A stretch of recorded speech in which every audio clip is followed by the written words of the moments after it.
I'm going to quickly show you how to access the hitch on the back of your 2024 Chevrolet Tahoe. The first thing you'll do is come underneath, and there's actually two knobs, one on either side, that we just have to give a quarter turn to unlock.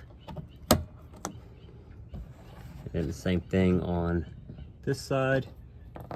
Give it a quarter turn, and then you'll kind of feel it come free. Once those are unlocked, you can pull from the bottom here, and you can feel that bottom come loose. And the top is just held in by some clips that are pressured in there, so you don't have to unlock them or anything. You just got to pull them out of there. Once those are pulled out, you can put that cover aside, and you'll have access to your hitch. When you're ready to put it back on, we'll just start with the top portion here. So you'll line up these little tabs on the top inside, and they will go into these slots on the top here. And once those all are in, you can now hinge it back towards the Tahoe, and then once again do that quarter turn, this time tightening those clips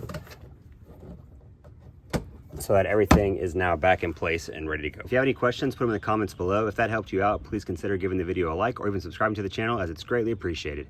Otherwise, I will see you on the next project.